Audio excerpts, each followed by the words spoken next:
benda-benda ni yang sebenarnya Bro Fah, kalau saya boleh kongsikan, menimbulkan kerisauan yang mendalam kepada saya. Sebab I think this is not another crisis in Middle East. Maknanya kalau lepas ni de-escalate, Amerika campur, apa semua campur, I'm afraid it might lead to World War 3. So World War 3.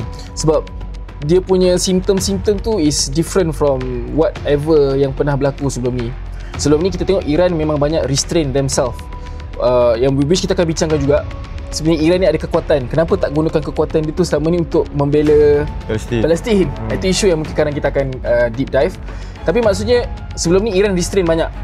Yang sebelum ni pun serang pun acah-acah, jentik-jentik je kan. Yang sebelum ni masa dia punya Hasan Nasrallah dibunuh dan sebagainya, mereka serang Israel tapi tempat-tempat yang tak ada orang, tak ada kematian dan sebagainya. Tapi kali ni they all out.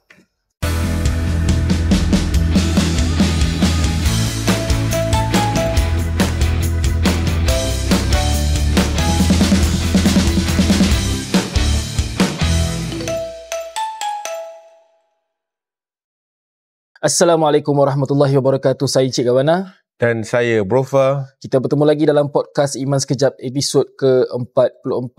Hari ni Bro Fah, kita berduka cita. Elok pula kita berdua memakai baju hitam macam tengah bergabung ke apa kan. Tapi rasanya memang semua orang di Malaysia maklum apa yang sedang berlaku di pentas politik dunia. Bermula daripada hari bila Bro Fah? Minggu lepas Saya tak ingat hari apa, Sabtu ke? Daripada minggu lepas, betul? Hari Jumaat, apabila Israel laknatullah, rejim Zionis menyerang Republik Islam Iran secara kita kata unprovoked, dan ia telah mencetuskan salah satu krisis yang paling mencemaskan bukan sahaja di Timur Tengah, malah di dunia. Dan semenjak daripada hari itu belum lagi berakhir serang menyerang antara Iran dan Israel.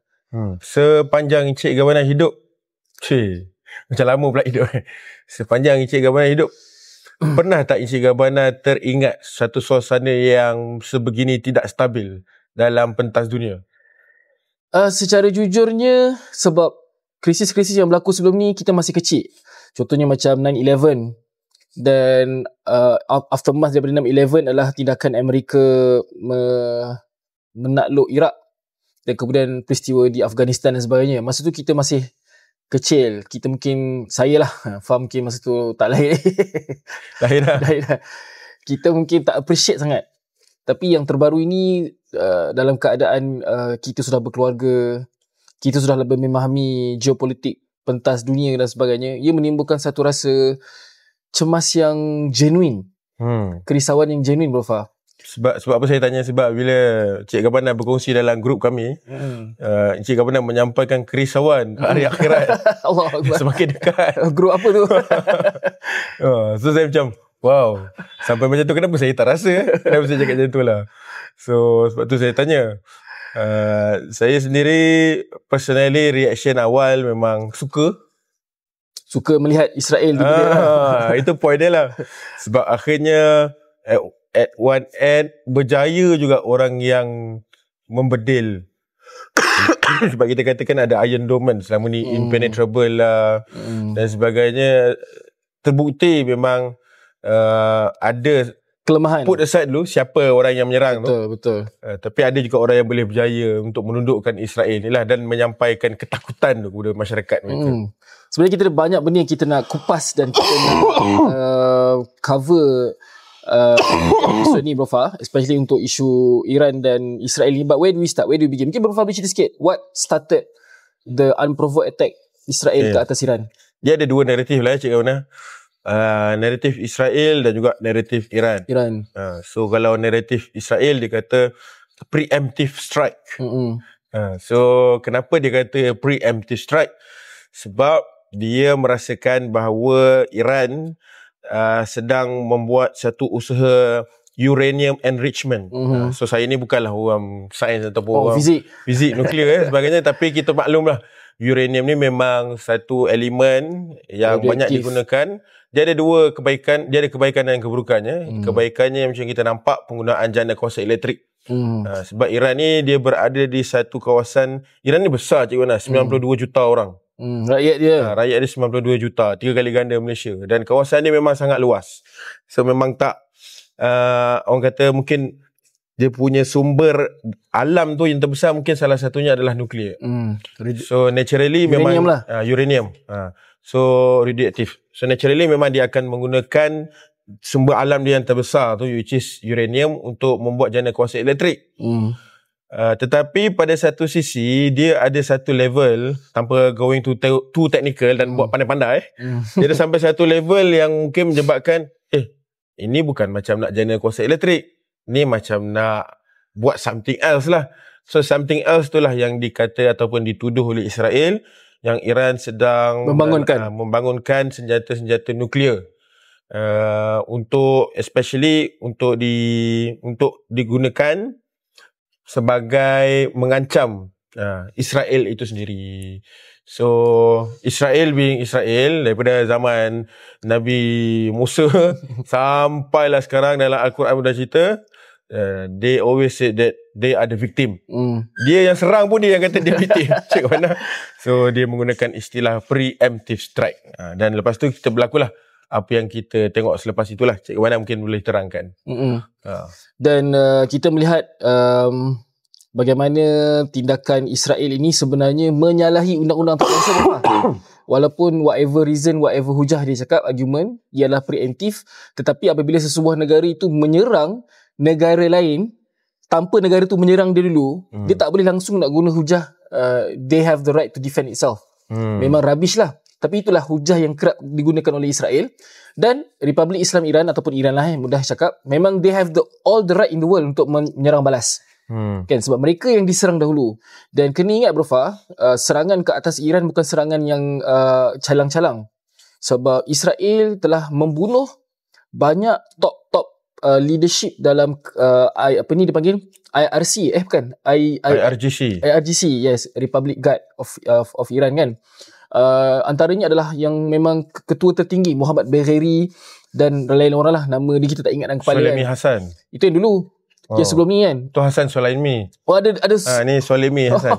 Nama lebih kurang. Kan. Dan juga 5 orang tak silap saya, saintis nuklear yang top Iran juga telah dibunuh. Maknanya Israel ni dia bukan randomly attack.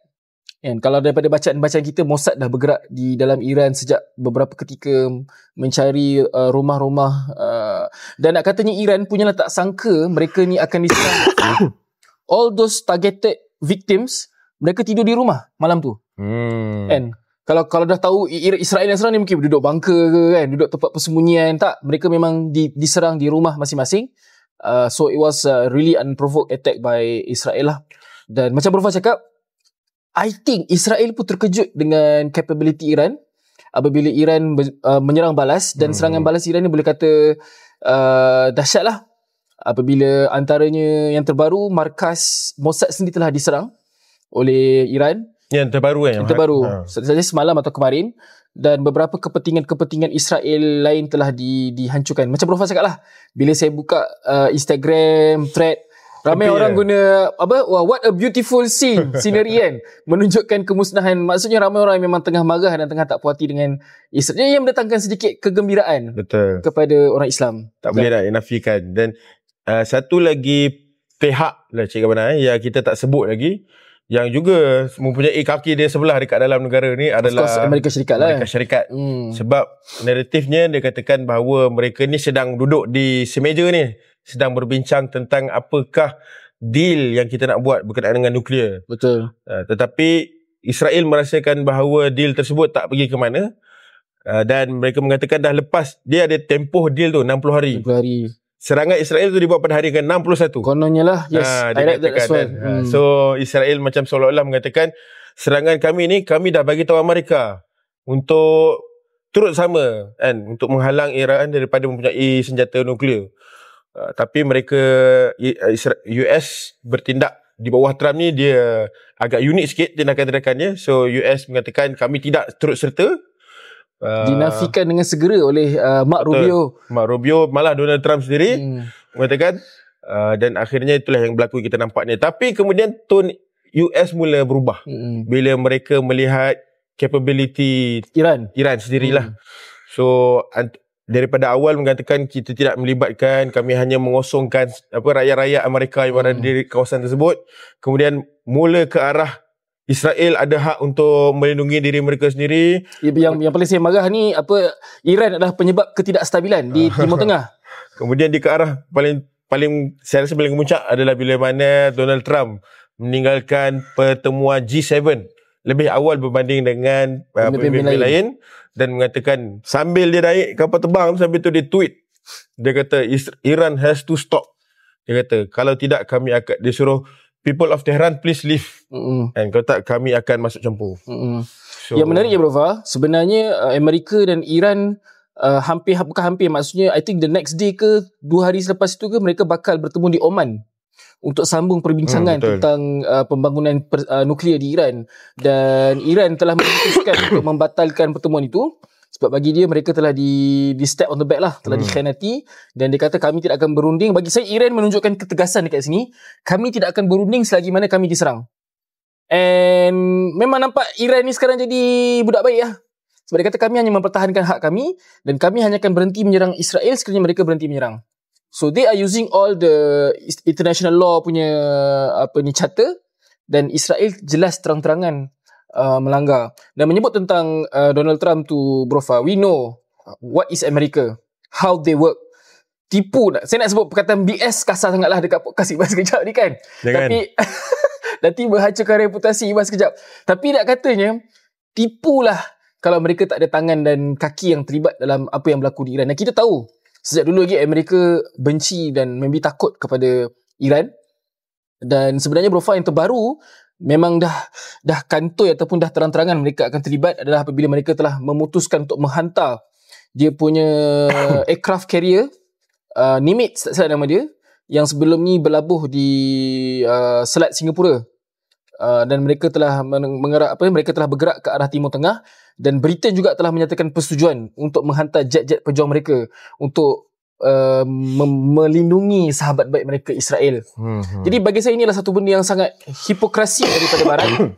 Baru-baru ni kita tahu Britain dan Perancis telah mengeluarkan statement yang konon-kononnya mengecam Israel.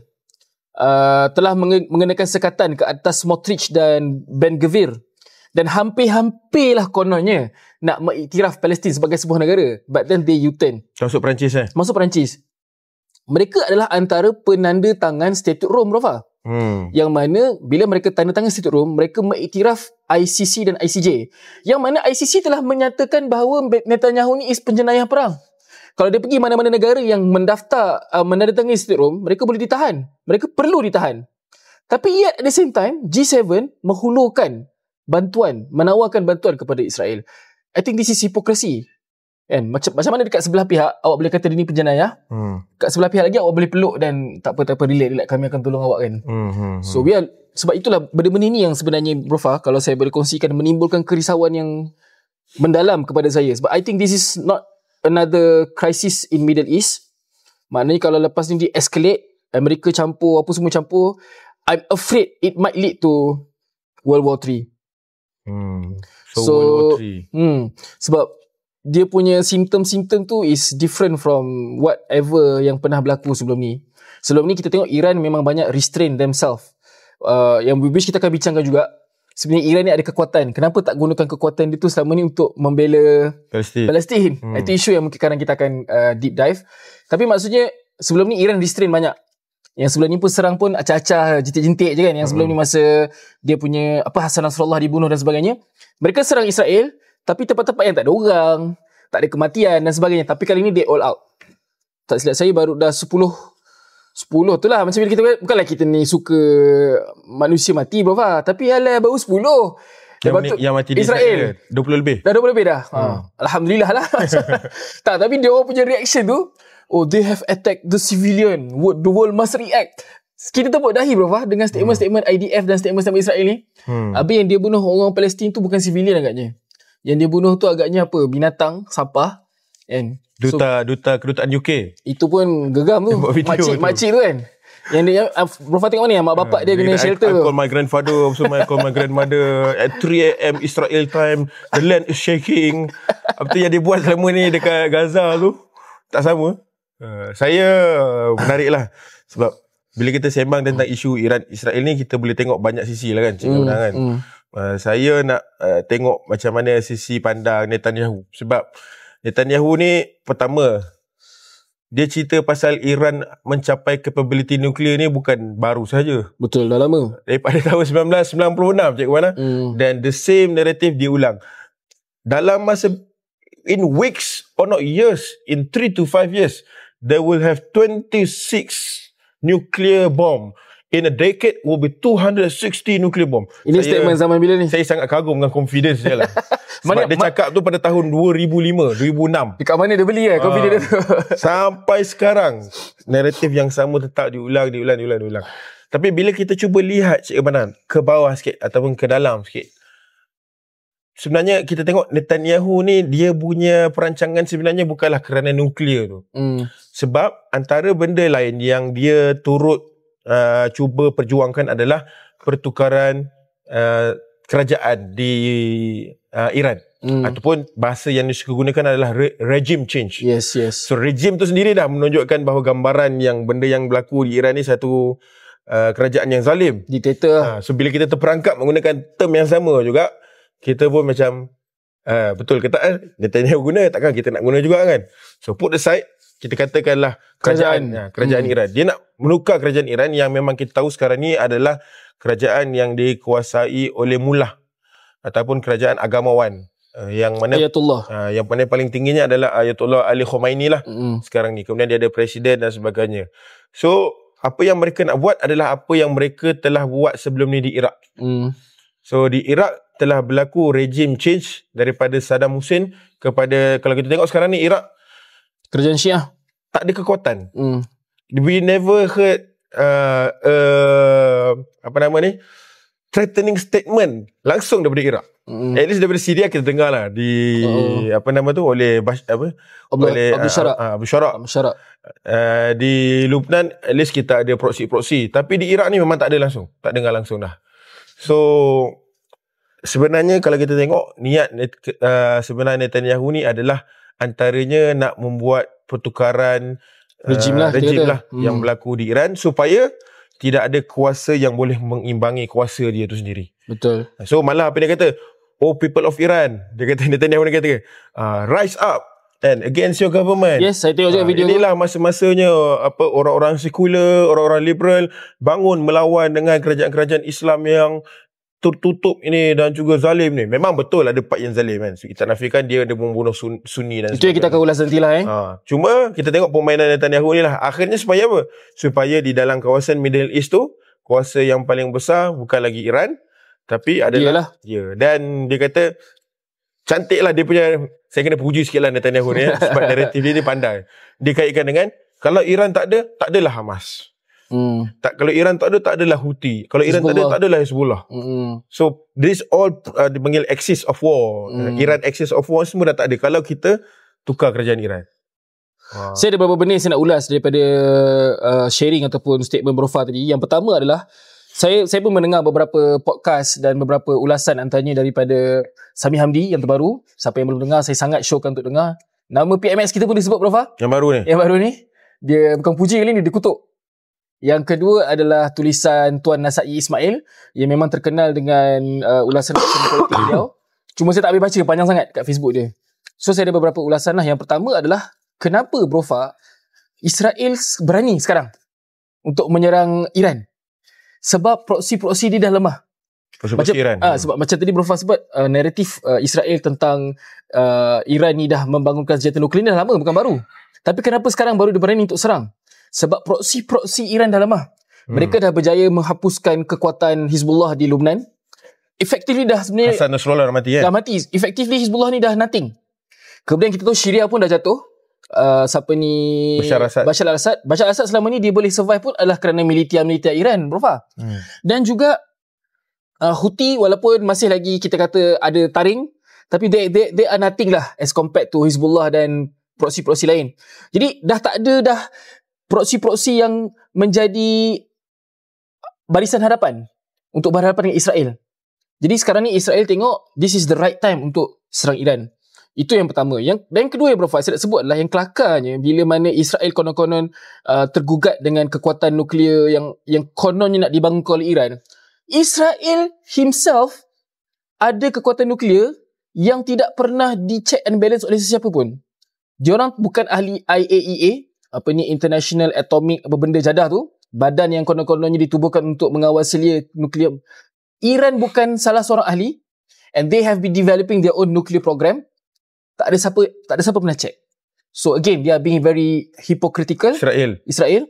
Dia seorang ada tak apa.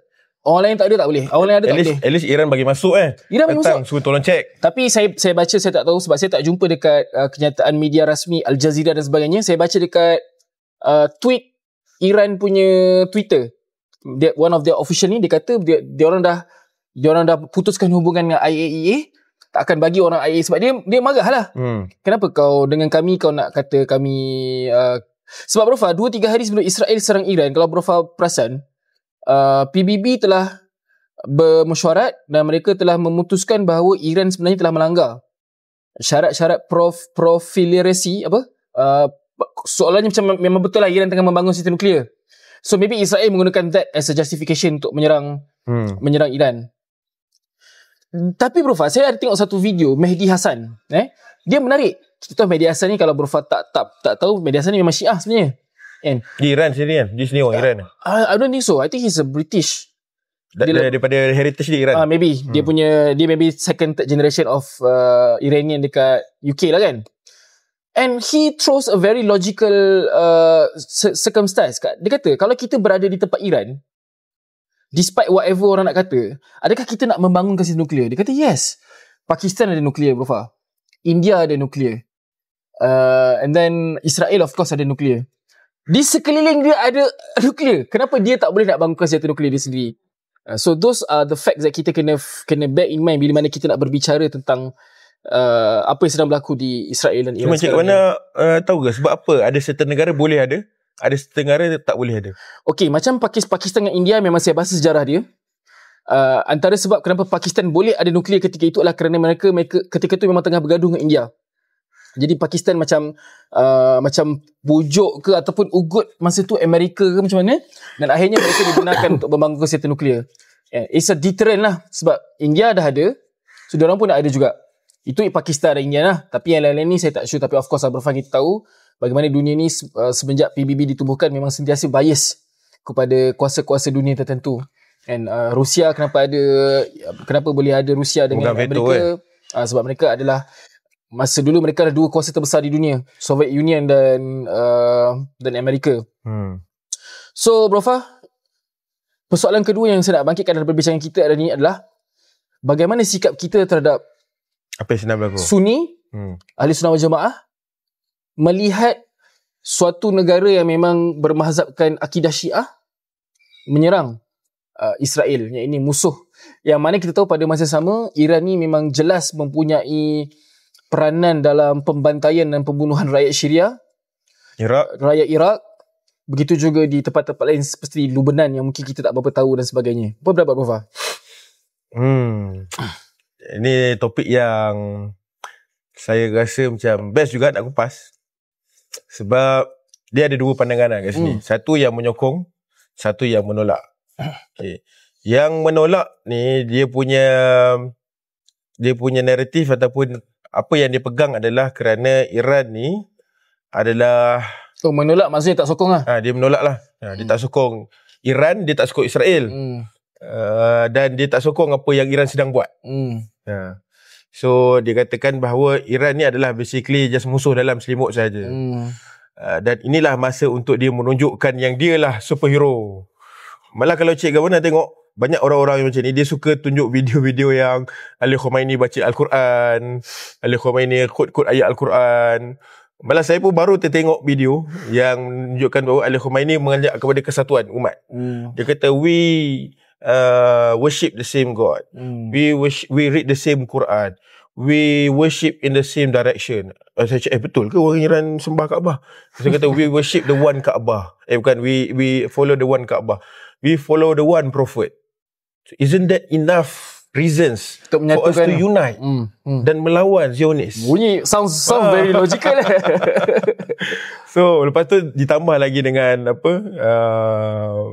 usaha-usaha yang kata itulah. Tapi bila orang yang mengkaji Iran ni, dia tengok sebenarnya sejarah-sejarah yang Cik Gabana sebutkan tu lah. Dan memang kita nampak, kalau kita tengok pada period tersebut, memang Iran ni satu kerajaan yang sangat zalim. Memang bagi mereka, pembunuhan yang berlaku adalah satu pembunuhan yang sangat-sangat tidak boleh diterima lah. Tidak ada basis. Tapi itulah, dalam masa yang sama, kita pun tersepit, Cik Gabana. Sebab dalam keadaan sekarang, kita tengok hanya Iran sahaja yang berani bangkit. Iran dan Houthi, which is proxy lah, which is Syiah juga. Sebab kalau kita katakan isu ni adalah Syiah kan, Syiah sahaja yang berani bangkit untuk mengebom. Iaitu berani bangkit tu maksudnya regardless risiko dia sanggup terima dari sudut negara. Betul. Malah dari sudut kumpulan sendiri. Dan Hamas sendiri mengatakan terima kasih di atas pertolongan Iran tu. Walaupun tidak mengiktiraf Iran secara keseluruhan, tetapi tindakan Iran tu adalah satu benda yang terpuji. Tak apalah niat Iran tu sebenarnya apa ke tepi, tak apa, tak kisah. Tapi at least you act on it. So itu yang menyebabkan orang-orang ni dia rasa macam hati dia tu nak ke mana aku sayang Sunni, aku tahu Syiah kejam, tapi mereka ni lah yang bangkit. Betul. So macam mana saya pula memahami keadaan ni lah, Cik Wana?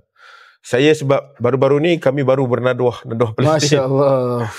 So bila naduah Palestin ni baru baca buku Dr. Yusuf Qaradawi, Qadayatul Aqsa, adalah tanggungjawab kulli muslim, tanggungjawab semua masyarakat, semua orang Islam. So Yusuf Qaradawi buat satu angle yang saya rasa sangat menarik. Allah, jika umat Islam tidak bersedia, Allah akan mendatangkan satu pihak yang lebih zalim untuk melawan pihak yang zalim. Lepas tu dia buat contoh bagaimana Allah telah mendatangkan Hitler untuk menghancurkan orang-orang Yahudi yang telah menzalimi orang-orang mereka sendiri di Eropah. Saya macam wish, menarik masa terbaca tu pula Iran tengah sibuk menyerang. So sebab apa? Bukanlah maksudnya orang Islam perlu bertepuk tangan, tapi dia kata kamu tak bersedia, aku datangkan orang lain. Kamu tak bersedia lagi, macam mana? Itu sunnatullah ni. Itu sunnatullah je. Dan kita tengok bukan sekadar dalam period Hitler, malah sebelum-sebelum ni jugalah kan. Betul. Mongol sebagai contoh telah menguasai orang-orang di India, orang-orang China di China kan, dan sebagainya. Begitu juga dengan orang Iran yang datang ni. So saya nampak apa yang sedang berlaku ni adalah satu sunnatullah yang telah Allah rancang. Tapi bukanlah untuk umat Islam duduk sit belakang dan biar orang zalim lawan orang zalim. Sebab akhirnya yang akan tertegak adalah orang zalim.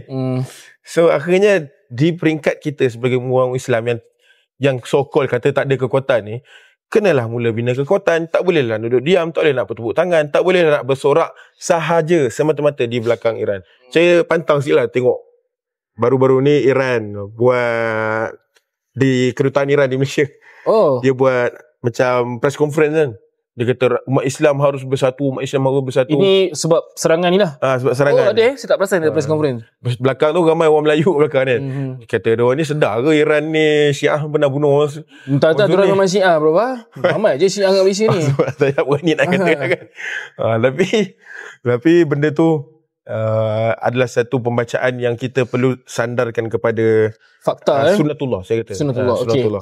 Saya pun nak ulas sikit Bafa tentang apa yang berlaku antara bila kita berbincang isu ni tentang Syiah dan Sunni. Dia memang agak tricky. Sebab at the same time kita tengok negara-negara yang kononnya Sunni ni tak buat apa-apa. Arab Saudi, Jordan, UAE, Qatar, Mesir. Malah bukan mereka setakat tak buat apa-apa. Mereka menyokong pula Israel. Macam kita tahu konvoi Sumud yang dimulakan di Tunisia dan Algeria dihalang oleh Al-Sisi Bafa untuk masuk ke Rafah. Jordan memintas misil. Itu yang paling kelakar tu. Peluru berpandu daripada. Lepas tu dia pergi kedutaan, dia pergi ke European punya conference. Dia pergi ceramah. Nyampah. Raja Abdullah buat malu. So, ia menimbulkan keresahan dan tanda tanya. Kenapa nampak Syiah yang betul-betul ke depan dalam isu Palestin? Kita duk belasah Syiah, sesat apa semua, tapi mereka yang nampaknya seolah-olah bangun dan bangkit untuk mempertahankan Palestin. Dan Prof, jujur saya cakap, sebelum ni saya agak percaya dengan teori konspirasi yang mengatakan sebenarnya Syiah dengan Yahudi ni mereka ni kawan. Mereka ni saling bekerjasama di belakang. Okey, benda tu benda kita tak tahu. Sebab benda yang kita tak tahu, benda yang gaib, kita macam mana kita nak tahu. Tapi yang nampak depan mata, Bro Fa, Israel serang, bukan serang yang acah-acah ni. Memang serang Mossad punya headquarters, memang serang even ya Allah tak keluar, kilang nuklear jugalah, dan pusat kilang tapis minyak. Benda-benda yang penting bagi Israel mereka serang kali ni, dan dah ada yang mati. So dekat situ saya mula tanya, betul ke mereka ni ada belakang tabir kawan, kan? Dan apa yang saya paling risau sebenarnya, Bro Fa, adalah apa yang berlaku sekarang ni akan menggugat keimanan setengah orang yang iman tak kuat ni. Mereka akan melihat bahawa Syiah sebenarnya yang betul, sebab mereka yang bangkit mempertahankan orang Palestin. Dan Bro Fa, benda ni berlaku sebenarnya pada revolusi Islam Iran 1979. Ketika itu memang ramai orang-orang di Malaysia pun yang menyokong Ali Khamenei. Sekarang ni Khamenei, yang dulu kan Ayatullah Khamenei. Malah saya dengar ada seorang ustaz tu siap tampal poster lagi Khamenei kat bilik dia kan. Allah. Masa tu mungkin orang tak tahu dan sebagainya.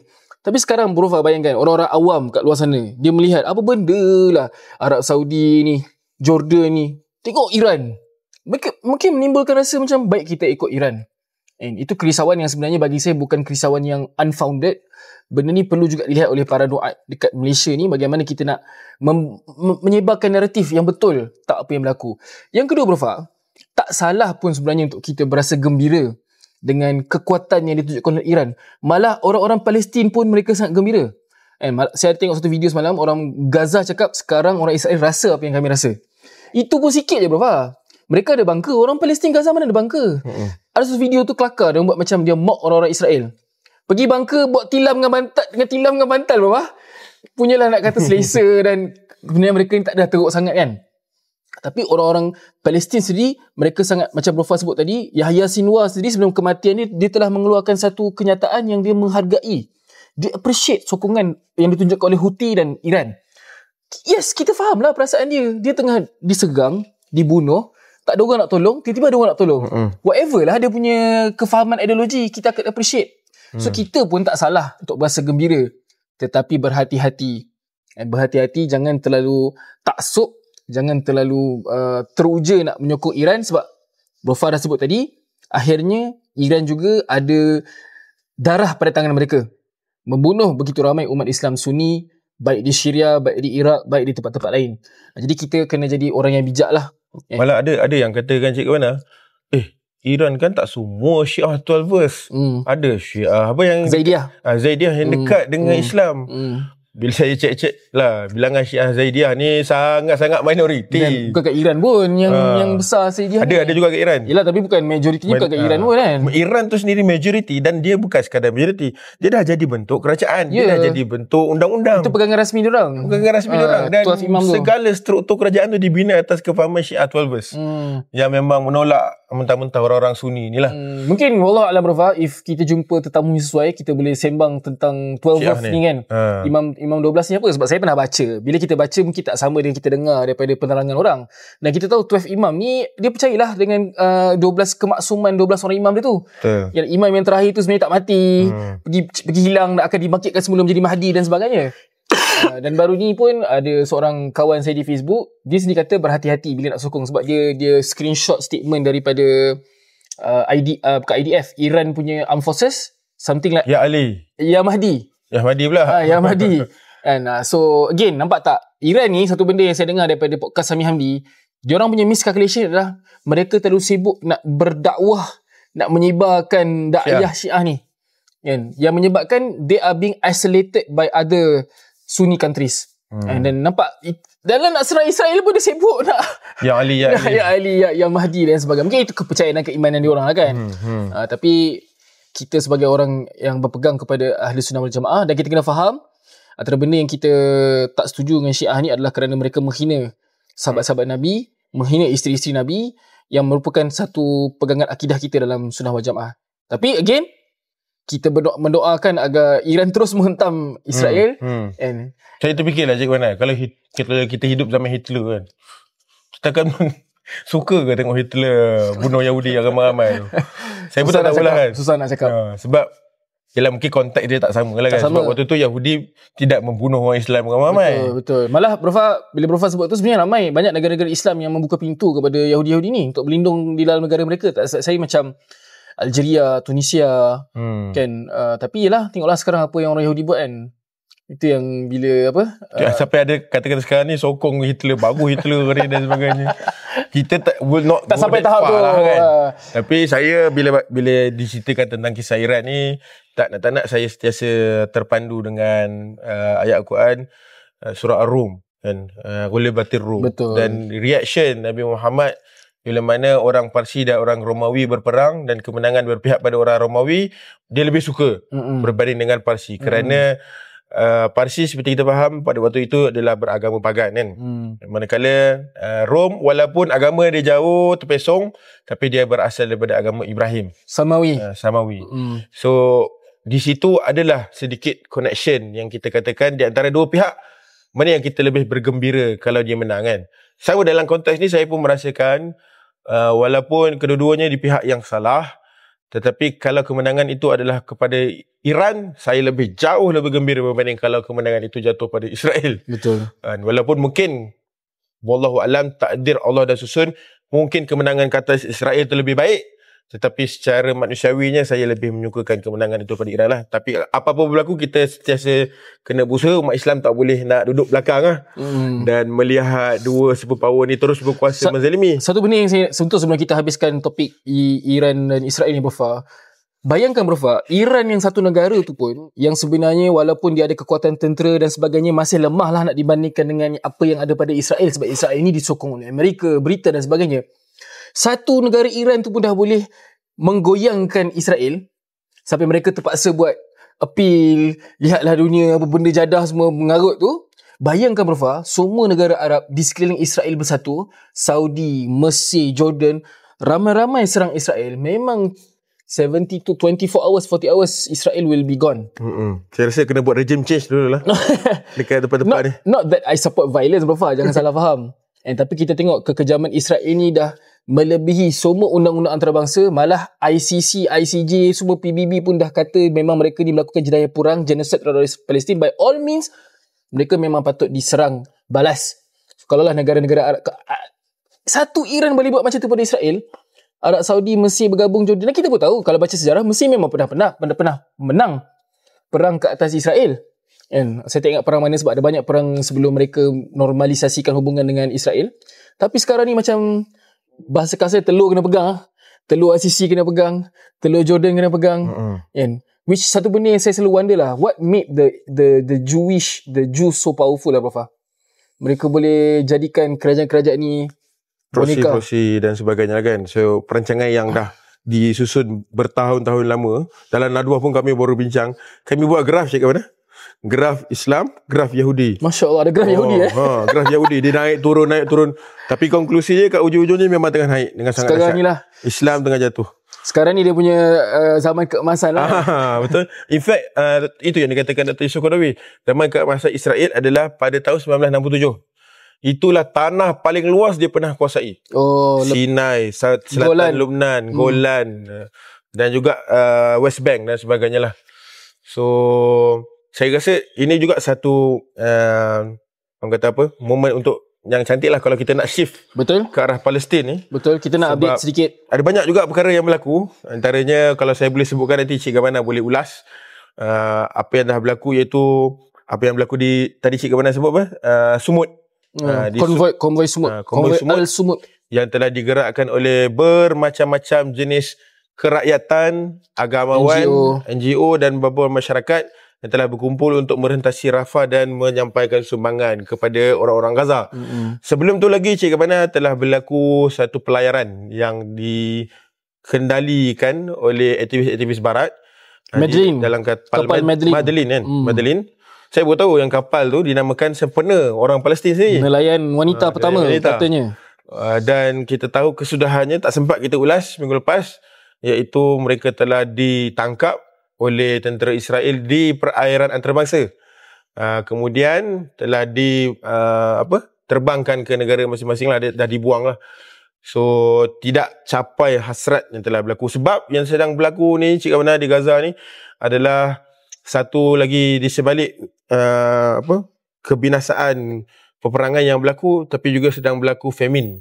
Kan? Famine yang sangat dahsyat. Dan apa yang berlaku sekarang ni adalah orang Israel kata, kalau kau nak makanan, datang jumpa GHF. Gaza Human Foundation. Yang ditubuhkan oleh US kan? Ditubuhkan oleh US dan juga digerakkan bersama oleh Israel. Dan juga dikatakan Cik mana digerakkan bersama oleh Abu Shabab. Abu Shabab ni adalah pengkhianat, munafik. Minta maaf lah. Adalah pengkhianat nama Islam. Pengkhianat munafik-munafik yang diupah untuk oleh melawan Israel. Hamas. Dan yang paling menyedihkan tu Cik mana, suasana tu saling tak tumpah dengan apa yang telah berlaku zaman Holocaust. Itu mereka diletakkan dalam satu pagar untuk beratur. Kemudian kalau dia approach secara suspicious, askar-askar tu ada hak untuk tembak dan sebagainya. So hari ini telah berlaku baru saja kematian yang terbesar. Dia kematian tu berlaku hampir setiap hari. Ya, Bro Fah. Yang paling terbesar yang terbaru ni bukan sekadar tembakan, malah dibom. 70 orang meninggal. Cik Abana. So apa yang Cik Abana nak? Itu yang bagi saya agak menyedihkan dan sadis adalah apabila peristiwa Israel-Iran ni berlaku, seolah-olah manusia ataupun masyarakat dunia dia macam pause kejap dengan isu yang sedang berlaku di Gaza, di Palestin. Sedangkan setiap hari Israel masih lagi menzalimi dan membunuh rakyat Palestin. Dan apa yang Bro Fah sebut tu adalah salah satu kekejaman yang tidak boleh difikir oleh akal. Bagaimana rakyat Palestin yang kelaparan, yang memerlukan bantuan perubatan, yang tak ada apa-apa pun, they're not a threat pun untuk orang-orang Israel nak mendapatkan bantuan. Yang nak katanya mereka ni desperate, Bro Fah. Walaupun setiap hari mereka tahu mereka akan dibunuh, setiap hari mereka akan tetap pergi mendapatkan bantuan, Bro Fah. Sebab they are so desperate. Dan dah begitu banyak badan-badan PBB dan sebagainya, dan malah kerajaan-kerajaan antarabangsa yang mengecam perbuatan Israel, yet it's happening every day. Kan? Bagaimana mereka yang kelaparan, mereka yang dibunuh in cold blood oleh Israel. I cannot think of any other kekejaman, Bro Fah, daripada bangsa yang bernama Israel. Kita bukan nak pukul rata Yahudi. Kita tahu Yahudi ni is agama atau bangsa. Yang jahat ni, yang tengah jahat ni lah, Zionis dan Yahudi yang jahat ni. So I cannot imagine macam mana satu bangsa yang dahulu pernah ditindas oleh Hitler. Malah kalau kita baca sejarah, Bro Fah, Yahudi ni lah satu bangsa yang hampir setiap zaman mereka sentiasa ditindas. Daripada mereka di Middle East, mereka ke Europe, di mana-mana mereka ditindas, sampailah mereka ada negara sendiri. It's as if mereka nak balas dendam lah kepada masyarakat dunia. Kerana selama ni menindas mereka. They should have learned from history, tapi now they are doing the same thing to other people. Kalau saya boleh tambah sikit, macam mana antara tadi Cik Gabana cerita pasal suasana orang Gaza yang terlalu terdesak tu, antaranya lah kan, bila ada seorang influencer ni, saya perasan di dalam TikTok dia sharekan lah keadaan dia di sana. Dia memang orang Gaza lah. Dia nak, sepatutnya dia schedule untuk keluar daripada Gaza sebelum 7 Oktober.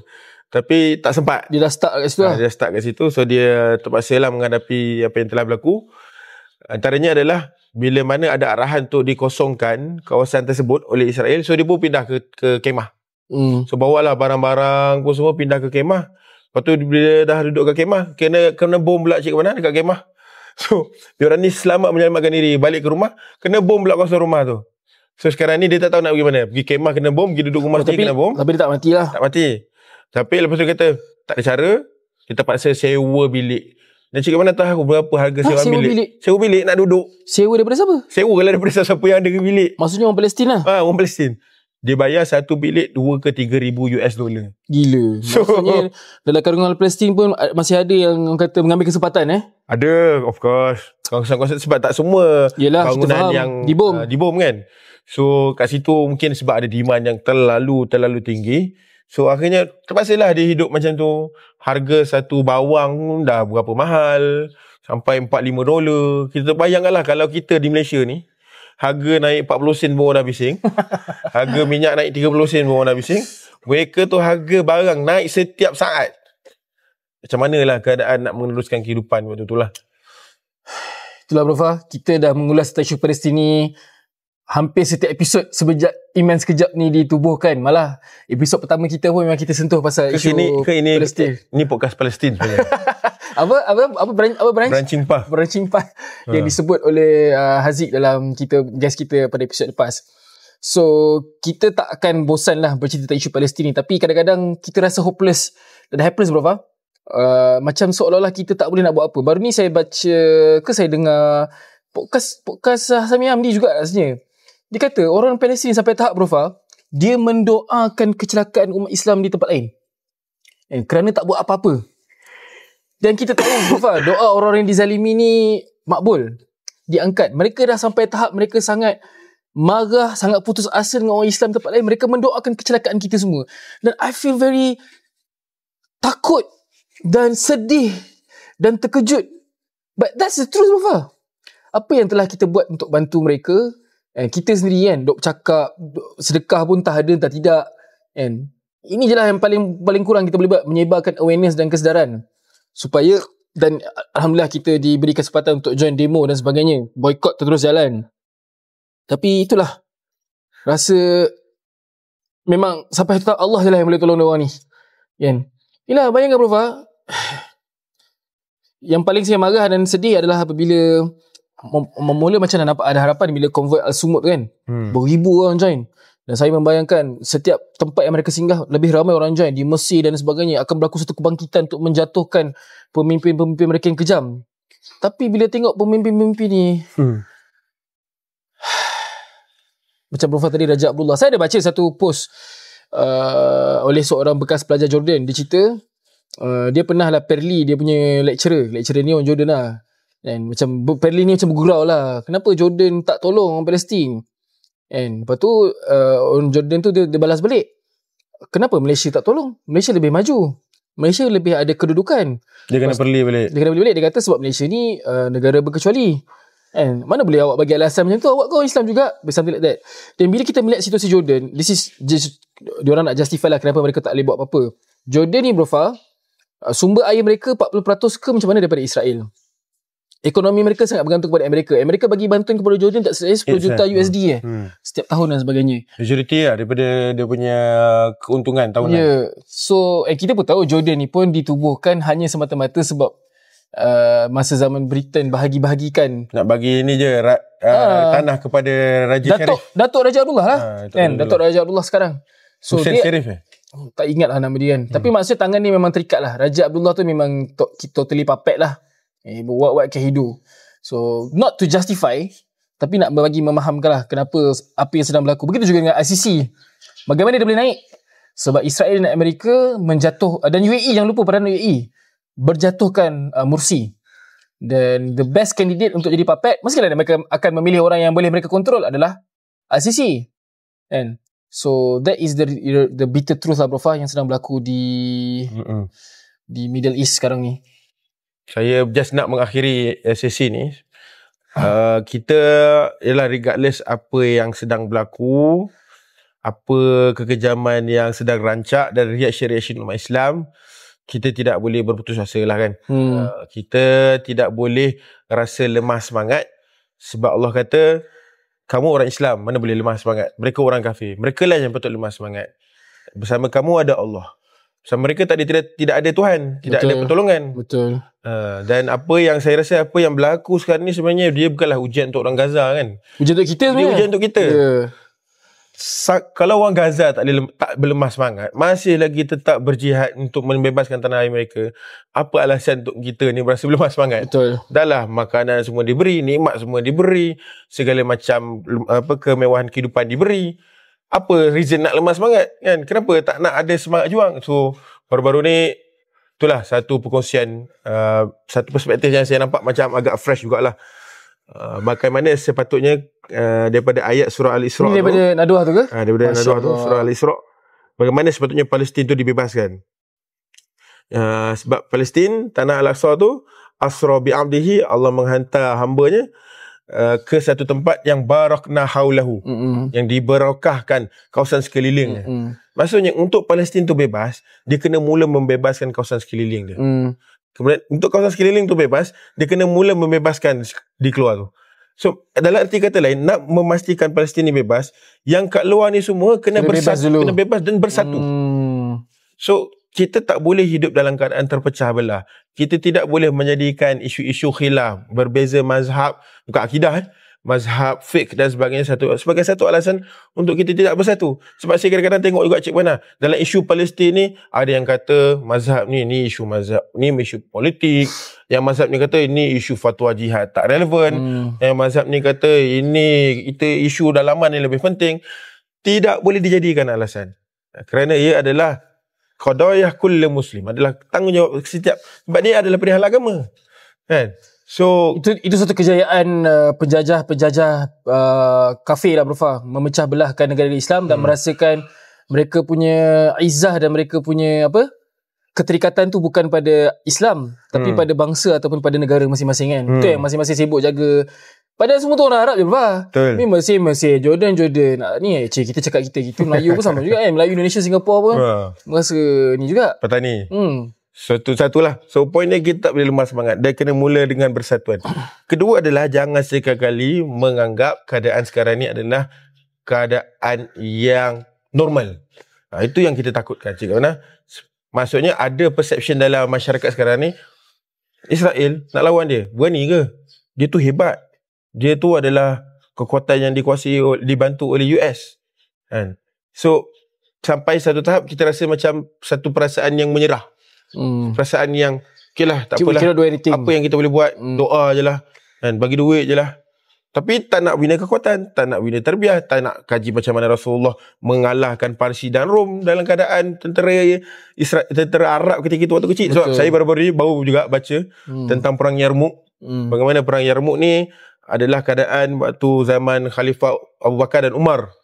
Kan? Waktu tu orang Islam ni masih lagi sedang, dia lepas Nabi wafat tu banyak berlaku ridaan. So ada kelompok-kelompok yang muncul untuk mendapatkan kekuasaan. Tapi Abu Bakar zaman dia nak stabilisekan internal.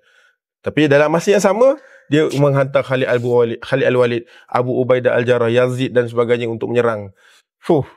Macam mana keadaan macam tu boleh berlaku? Sebab keimanan. Walaupun saiz mereka tu kecil. So macam saya rasakan sekarang kan, kita jangan perkecilkan siapa-siapa punya peranan pun. Bagi sokongan yang padu. Jangan rasa lemah semangat. Buat apa yang kita boleh buat. Biar Allah yang akan menentukan segala-galanya lah. Sikit je Burfan saya nak sentuh. Walaupun tadi Burfan nak tutup dah kan. Sebab ni kan, bila Burfan sebut bina kekuatan tu, saya rasa kita umat Islam, kita memang kena mula berfikir di luar kotak. Bina kekuatan ni bukan hanya kekuatan tarbiyah, kekuatan iman. Yes, that is the most important. Itulah fundamental, itulah tiang dia. Tapi umat Islam kena fikir tentang kekuatan kesejahteraan. Sebab kita bergantung kepada senjata. Macam Malaysia, kita punya senjata Burfan, kita ambil daripada Poland, daripada jet daripada Rusia. In fact, kita beli daripada France, Amerika dan sebagainya. Kita sendiri tak ada persenjataan. Mesti kena ada. Begitu juga dengan kesatuan umat Islam. Baru ni Pakistan, dia menyatakan bahawa kita kena tubuhkan, which is I think benda yang memang perlu dipikirkan oleh pemimpin-pemimpin dunia Islam ni, kesatuan tentera umat Islam macam mana. Dan sebab saya rasa, dan satu lagi saya perasan Prof, kita kat Malaysia ni, kita rasa kita ni aman damai. So kita tak ada sangat macam kat Korea, Singapura mewajibkan apa nama benda tu? Macam kita PLKM kita lah. Mewajibkan latihan simpanan kan. I mean, kita pun kena, tak tahulah anak-anak kita ke macam mana kan, kena masuk combat warrior ke apa benda kan. I think we have to think about it seriously lah macam mana. Sebab saya tahu dalam Ikhwan pun memang ada part askari dia tu memang melatih untuk belajar berperang lah. Dan memegang senjata dan sebagainya kan. So itulah yang maybe kita kena sama-sama fikirkan untuk masa depan umat Islam. So maybe kita take a break sekejap Prof sebelum kita masuk ke bahagian terakhir episod ke-44.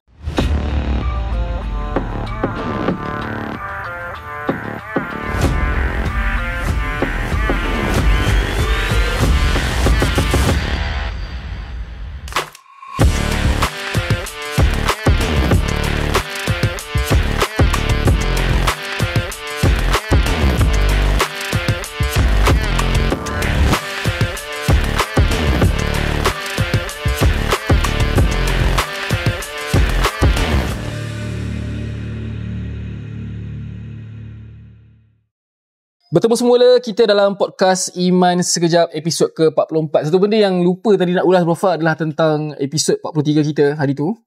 Bersama-sama dengan saudara Haziq Abdul Rahim. Alhamdulillah, sambutan yang boleh katakan agak baik.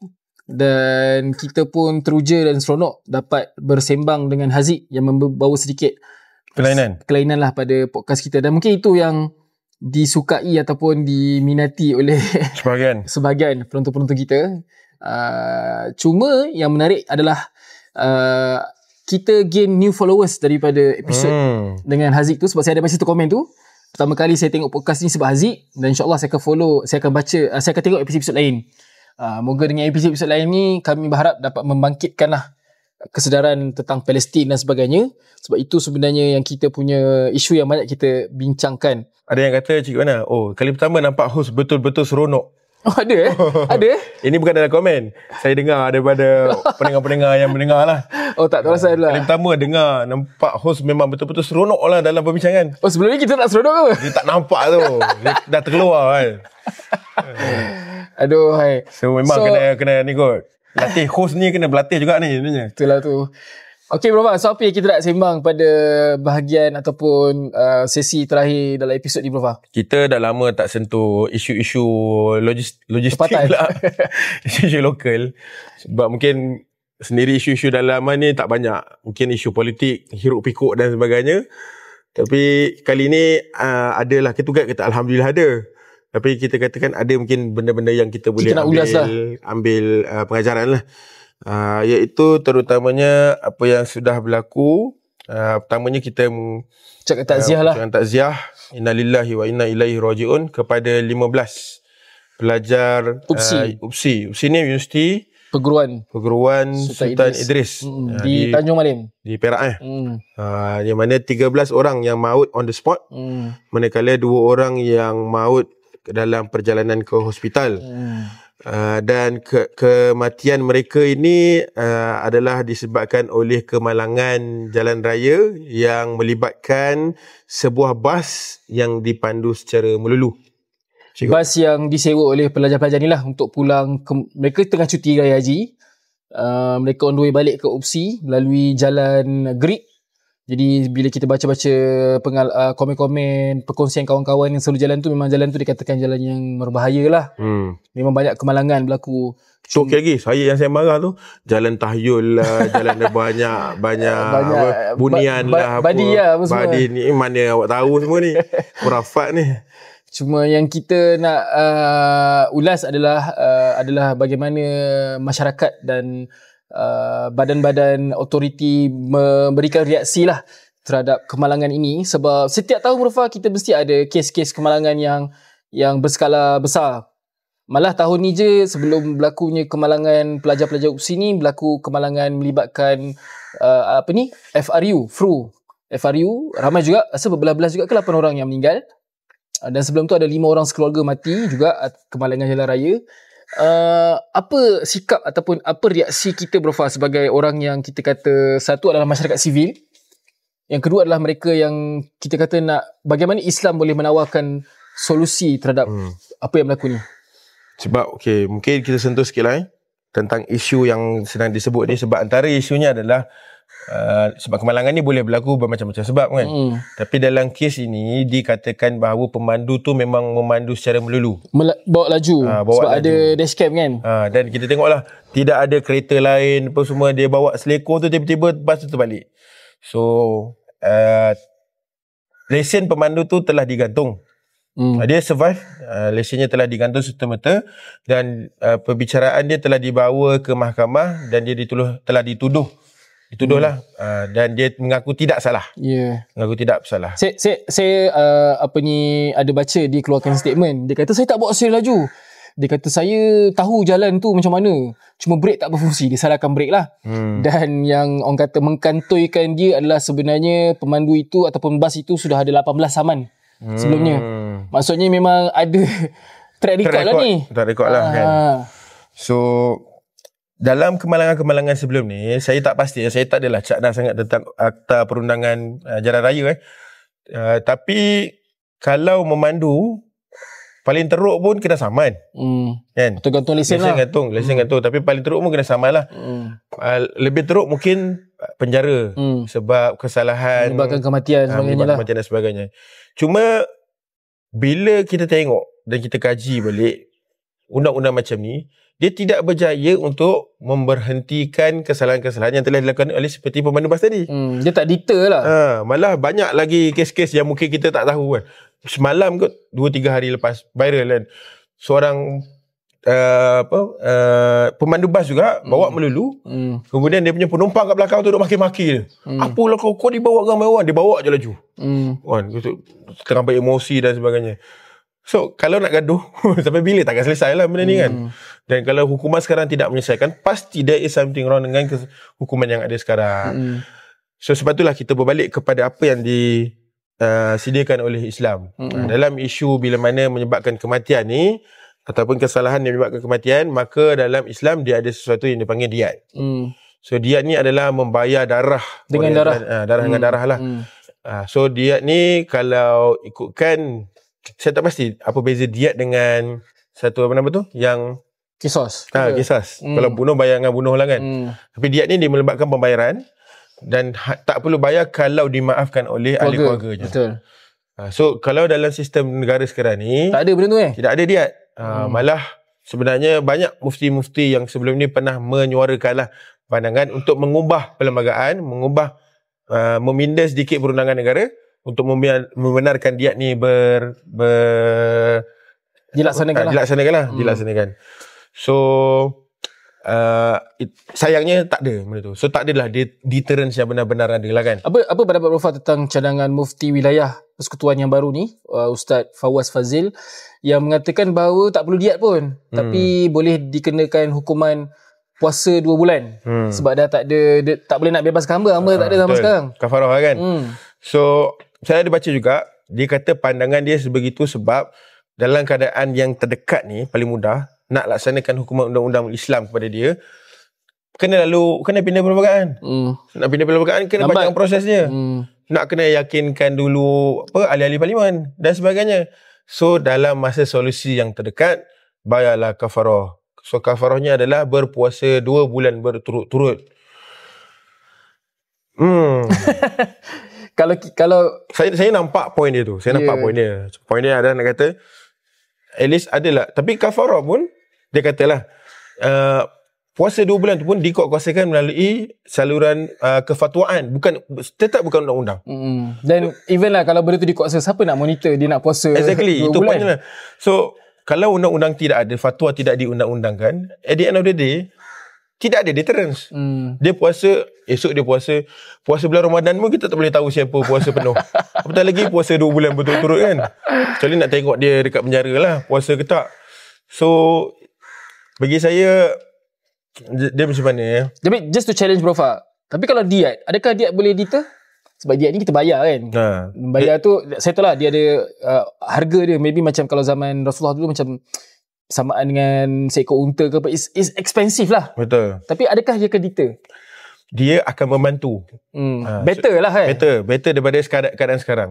Sebab dia tahu kalau dia bunuh orang, dia mungkin kena bayar 4-5 juta kepada 15 orang. Sekarang ni nak bayar 15 orang tak bayar. So tak boleh bayar, kena saman. Kan? So sekarang ni dalam keadaan dia kena bayar. Dan kalau benda tu diundang-undangkan, adalah kemudian syariat what's next lah. So poin saya sekarang ni, betul orang memandu dia berani. Orang minum arak dia berani memandu. Sebab paling teruk dia kena pun adalah saman. Kita tengok banyak kes-kes orang yang kena langgar lari dan sebagainya. Kena penjara pun kalau berkelakuan baik dibebaskan awal. Kan? So the fact that this particular driver memang dah pernah kena saman 18 kali Prof, maksudnya saman tu langsung tak deter dia lah. 18 kali. Mungkin dia fikir aku kena saman, company aku boleh bayar. Kan? Dan dia kata saya faham antara sebab kenapa banyaknya berlaku keperangan dalam kalangan pemandu bas dengan pemandu lori ni, kerana mereka ada KPI Prof. Dia kena kejar. Nak kena sampai pukul berapa jam dan sebagainya. So benda ni I think benda ni kena tengok juga secara keseluruhan. Sebab bila berlaku, saya ada baca lah komen, bila berlaku je kemanangan, pemandu yang akan disalahkan. Tapi syarikat mereka berlepas tangan. And mereka akan katalah kami dah check bas apa semua, bas dalam keadaan baik, lori dalam keadaan baik dan sebagainya. Begitu juga dengan, sorry Prof kalau kita divert sikit, isu Puspakom. And bagaimana lori-lori ni senang terlepas. Dia boleh sewa tayar. Ada perkhidmatan sewa tayar tu, Prof. Bayangkan betapa korapnya sistem dalam negara kita. Sewa tayar Sewa tayar hanya untuk cek puspakam je. Lepas dah habis cek puspakam, tukar balik tayar lama kan. Itu puspakam ni boleh pakai ke tak sebenarnya? Tak tahulah, Prof. Nak laju kena bayar. Itu yang banyak kat highway banyak tayar-tayar pecah dan membahayakan pengguna-pengguna jalan raya yang lain. So itulah saya melihat betul saya setuju dengan Prof. Undang-undang ataupun whatever yang in place sekarang ni tak berkesan. Sebab dalam Islam ni, Prof, konsepnya senang je, cegah. Merawat ni adalah last resort. Kita nak cegah dulu. Betul. Sebab itu manusia yang fitrah ni, once dia dah tercegah, dia tak berani nak buat, dia takkan buat lah. And so how do we deter, how do we cegah? Sebab tu dalam Islam kita ada hukum seperti hudud. And untuk cegah manusia daripada berzina, daripada membunuh, daripada merompak dan sebagainya, kita instill fear. Betul. Kita instill rasa takut. So dalam konteks kesalahan jalan raya ni, bagaimana kita nak melahirkan pemandu-pemandu yang lebih ihsan, yang lebih berhemah di atas jalan raya. Betul. Tak lain dan tak bukan. Bukanlah nak kata satu-satunya cara jalan undang-undang kan. Sebab Islam ni agama yang syumul. Dia ada sistem pendidikan, dia ada sistem kerajaan. Undang-undang pun perlu. Kita tak nafikan. Tapi yang tak ada sekarang, bila undang-undang tak ada, kita nak mengharapkan pendidikan diubah dalam masa keadaan sekarang, susahlah. Poinnya adalah kita nak tunjukkan kepada masyarakat. Faham masyarakat, tengoklah. Mana ada ahli parlimen nak tegakkan undang-undang Islam sekarang. Nak suruh dia tegakkan pun susah. Dia pun tak faham. Kenapa dia tak faham? Sebab sistem pendidikan yang tidak memberikan kefahaman kepentingan yang ada. Macam mana nak bagi sistem pendidikan yang ada? Maka kenalah ubah sistem pendidikan tu. Macam mana nak ubah? Maka kenalah bermula daripada bawah. Betul. So partly kita nak katakan bukan salah pemandu itu semata-mata. Tapi dalam satu sisi lain juga it's adalah a systemic problem lah. Dia daripada pelbagai arah dan pelbagai sebab lah. Betul.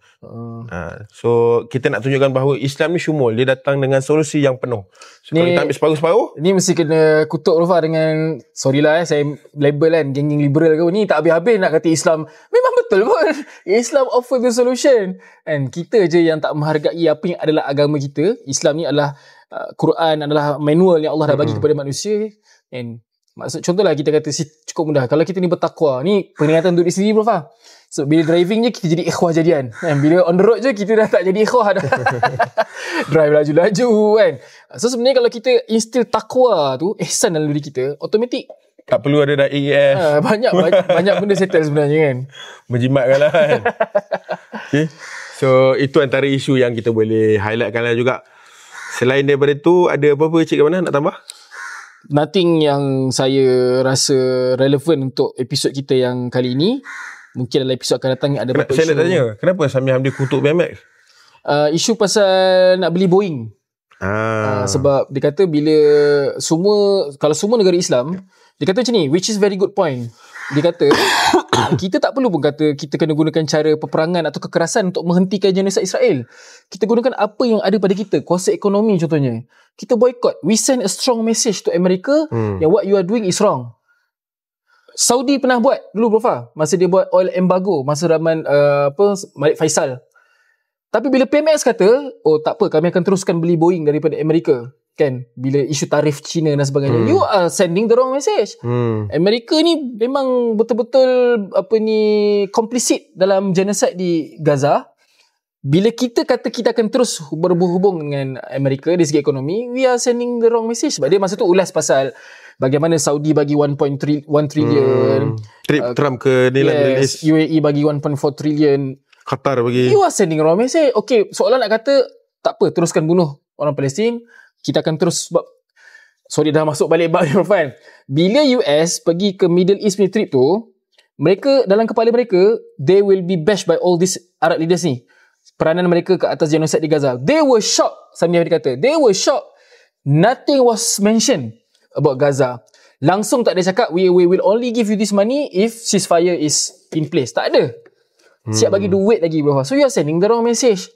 Seolah nak kata tak apa, teruskan bunuh Gaza, malah kami bagi duit kat hang lagi. So lepas tu dia sebutlah Anwar Ibrahim. Kaya sama lah. Suara pun sama. Sebab Profa, kita ni satu benda yang kita tak sedar adalah Malaysia ni ada satu kedudukannya istimewa dalam kalangan ramai orang Islam kat seluruh dunia. Saya perasan ramai orang jealous dengan Malaysia sebenarnya. Ya, kita aman, kita tak ada perang, ekonomi baik. Yet we do not use our position. Kelebihan kan. We need, in this case, we need somebody like Mahathir lah. Walaupun benda-benda lain kita tak setuju dengan Mahathir. Zalim orang zalim. So Rafa, saya terlupa satu benda lah kan. Boleh. Bila masuk isu tadi, saya tarik balik ke isu lokal sebab saya baru-baru ni ada seorang, kalau cik kat mana perasan, dia berdiri seorang-seorang depan kedutaan US, buat plakat. Dia buat demonstration seorang-seorang. Di Malaysia? Di Malaysia. Student, dan dia buat TikTok. So bila dia buat TikTok tu live, tiba-tiba ramai polis datang duk marah dia sebab kita itu pergi demo tak sampai kedutaan kan. Tak lepas. Dia sampai depan guard seorang-seorang. So akhirnya dia telah dibawa ke balai polis untuk disoal siasat, ada apa-apa kaitan kan dan sebagainya. Kemudian saya nak pujilah dia. Satu wave yang saya nampak sangat-sangat lah tidak biasa orang Malaysia buat.